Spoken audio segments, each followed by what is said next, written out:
Hello everyone, and welcome to Transcend Liberalism, the home of your fourth or fifth favorite trap on YouTube. Am I selling myself too short there? I'm probably selling myself too high. Let's say seventh. Seventh works for me. Seven is a good number. So earlier today, while browsing Facebook, looking for a topic to discuss with you guys, I happened across a post from a Facebook page, Feminist News. They posted a tweet that, on the surface, seems like a good idea, until you examine it further and break down the message that it's trying to convey. So let's take a look at this tweet. Women urged to carry keys between their fingers. Women urged to cover their drinks at all times. Women urged not to get drunk around men. Women urged not to walk alone at night.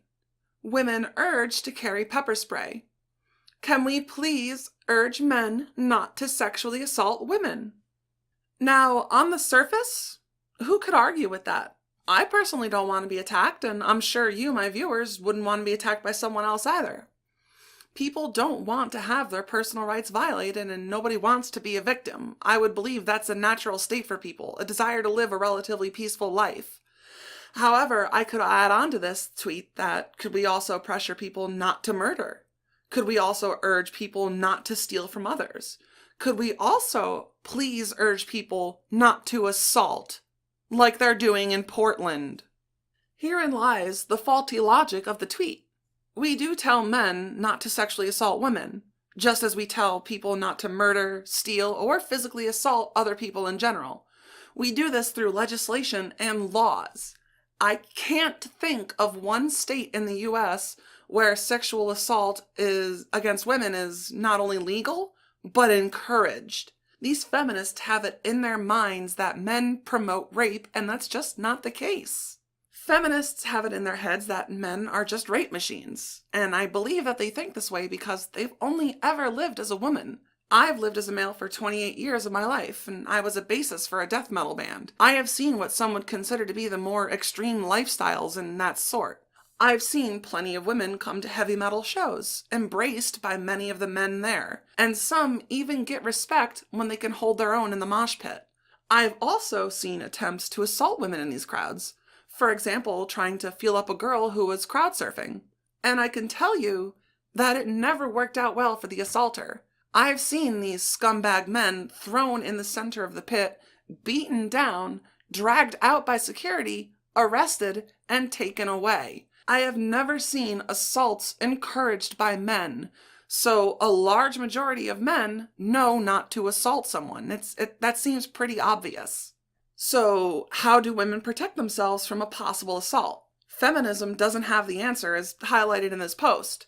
Feminism seeks to tell men what they already know. I instead advocate for self-defense of women who don't want to see themselves become victims. I personally studied Kempo for many years. It's a great defensive martial arts system that's made up primarily of blocks and using people's weights against them.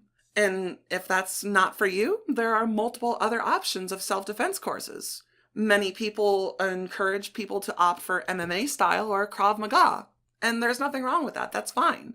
To each their own, I say. Carrying pepper spray, as mentioned in the tweet, is another great way to defend yourself.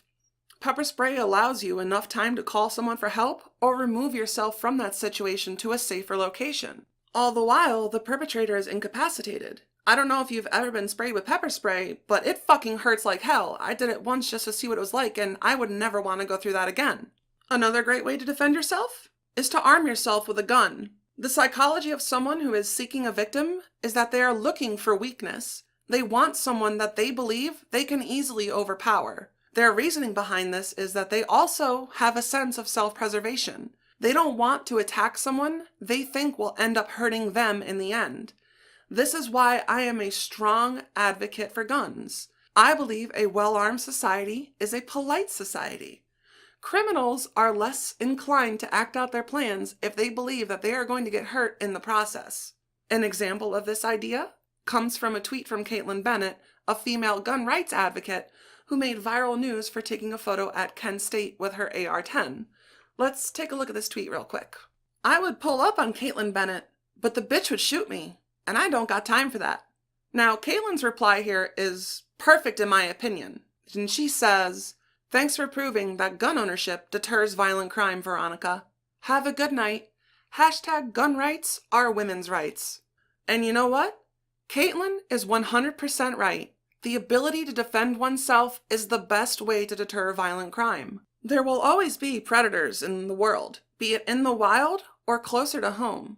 The only way to stop yourself from becoming a victim is to have all the necessary tools to defend yourself.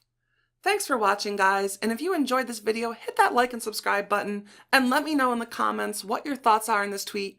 Let's keep the conversation going. I'll see you all next time.